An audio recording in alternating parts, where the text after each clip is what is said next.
Welcome to the presentation. I'm Chip Cooper, e-commerce attorney, and there is one big takeaway that I want to essentially make you aware of at the outset of the presentation. We're very happy, very glad to see you on a busy Thursday. But this big takeaway is simply this. The FTC does not provide a formula for exactly how to comply legally with earnings claims, because they rely primarily on context.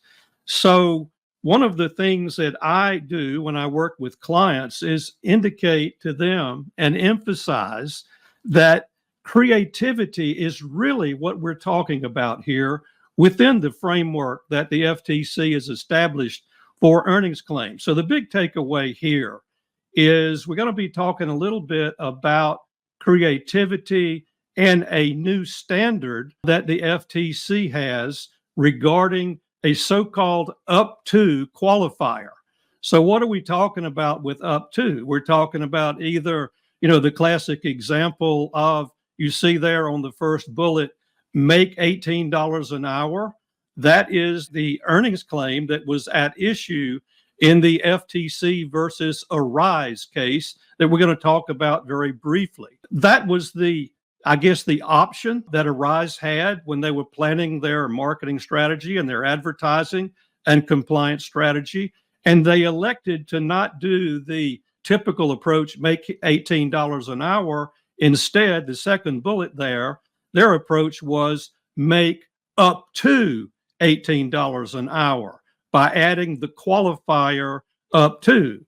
And of course, the objective, I suppose, with Arise was to change the typical approach to an earnings claim to make it a little bit easier to substantiate by adding the up to qualifier. So if you've been following me for a while, you know that there are at least a couple of key questions. One is, what is the consumer's net impression of the up to claim versus the regular $18 an hour claim? And then bottom line, what might that do, if anything, to make it a little bit easier to substantiate the claim? That's what we're really talking about. But before we jump into that, there's a lot more information in an earnings claim guide that's free of charge. You can go to my profile on LinkedIn. There's a link there. You can download it. A lot more information.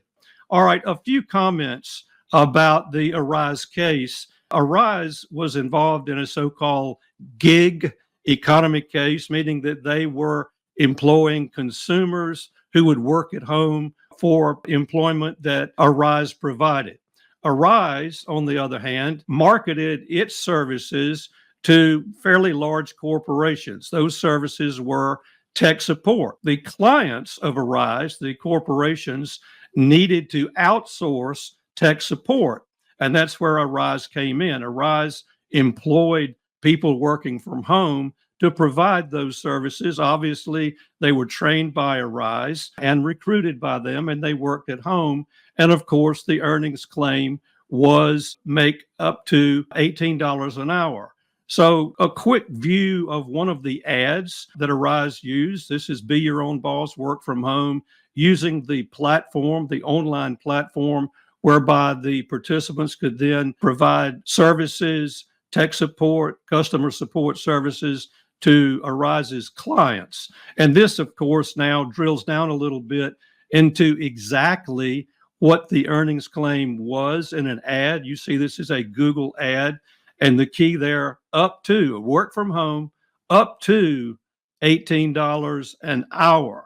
And then we get to something that's really very interesting. As a result of this case, Arise had to produce actual results of their participants. And you see here, going from left to right, the first column on the left, these figures are for hourly pay to the participants from the period 2019 to 2022, 4-year period, a lot of data here. And then if you look at the two columns that are highlighted in teal, there is a median actual pay per hour on the left and an average on the right. Now, if you take a quick look at that, the median and average are almost the same. Now, if we get into statistics a little bit, they're not always going to be that way.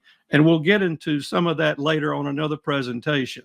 The real takeaway here, as far as we're interested in this presentation, is to know that both median and average income was about the same. And also, if you look at them, none of them were really getting into the $16 an hour. They were all right around $12 an hour. And then the final column underneath the red arrow, the percentage of the participants that were under the $18 an hour, 99.9%. So only 0.1% actually received the advertised up to amount of $18 an hour.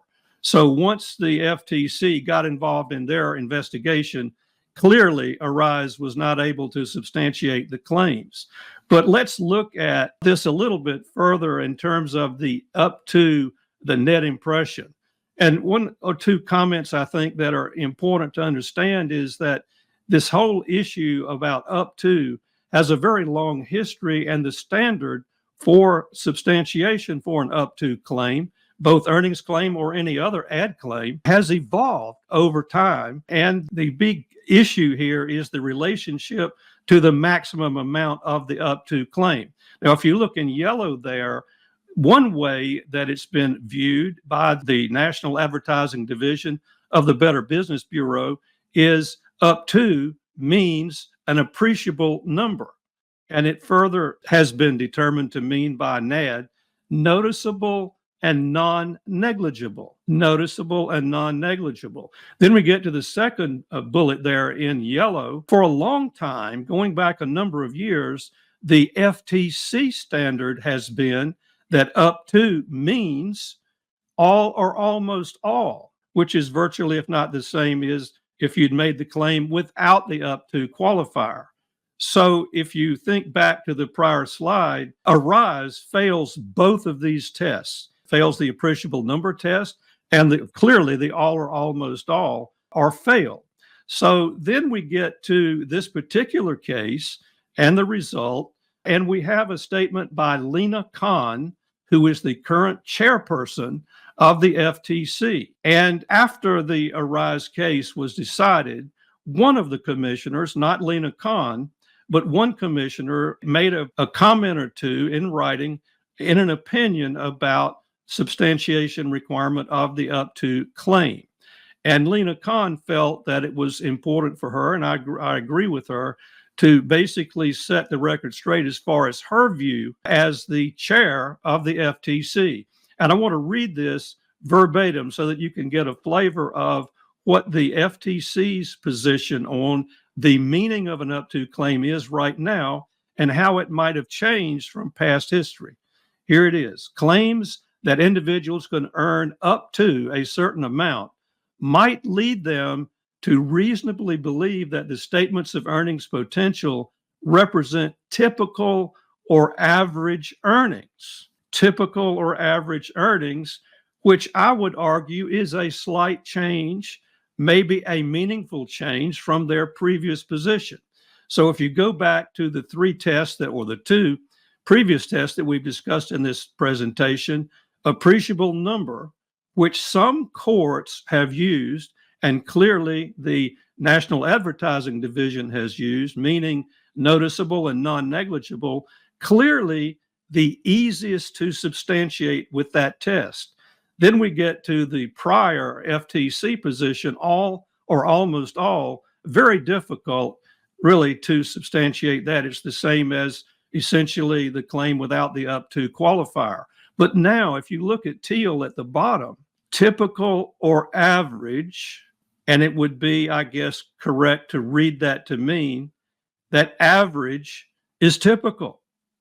So clearly, in my view, the FTC relying now on typicality and equating typicality to average clearly indicates to me, at least, that there may be a little bit of an easier task in substantiating an up to claim now under this particular commission, much easier, of course, or somewhat easier than the all or almost all standard that has been the standard for a long time. Now, one of the things again, I go back to my opening statement about creativity and that being a big takeaway here. So if you're talking about planning for compliance, one approach, of course, is to focus on the earnings claim itself and the standard for substantiation, which we've just discussed. Another option, though, pointed out by the arrow in red there, is to rely instead primarily on a generally expected results disclosure. And here is where there is a lot of room for creativity. It's all based on context and very creative ad copy. So let's look at this example. And I am not suggesting that this would be accepted by the FTC. I present it merely for discussion purposes. And by the way, I really would encourage you to comment about what you think about the discussion we're about to have regarding this particular approach in terms of a generally expected results disclosure. So I came up with this sort of as a discussion point, and I'll read it as an option. During the period of time, and that's that 4-year period we're talking about, based on the data we just looked at, average earnings were $12 per hour. So far, that's what the data shows, clearly, $12 an hour.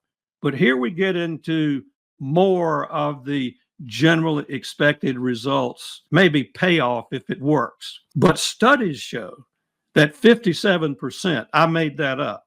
I just made it up as an example, but studies show that 57% of participants who averaged $12, 57% of them who consistently averaged at least 8 client calls per weekday actually earned $18 an hour, which was the up to claim. So would this fly? I'm not going to say that it will, but it's presented as really a discussion issue. And I would very much appreciate any commentary or argument you might make. The point of the matter is that there is a great deal of opportunity with respect to compliance in the form of a generally expected results disclosure. So I guess one big question here is, let's suppose that the data did actually indicate, which it didn't. We didn't see that. This is what I made up. But let's just suppose, for the sake of discussion, that the data indicated that 57% who had 8 client calls a day actually earned the higher amount in the up to claim. How might that work? So I submit this again for discussion, encourage you to comment, but to also let you know that context is really the key. Creative ad copy is the key. And this basic approach may really pay you serious, very important positive dividends in how you think about and how you approach compliance with respect to earnings claims. So remember, context always matters. That's a constant theme. And you can find out much more about what we've just talked about by downloading my earnings claim guide at my profile on LinkedIn, Chip Cooper. That's all for now. And be sure to comment if you can. Thank you very much.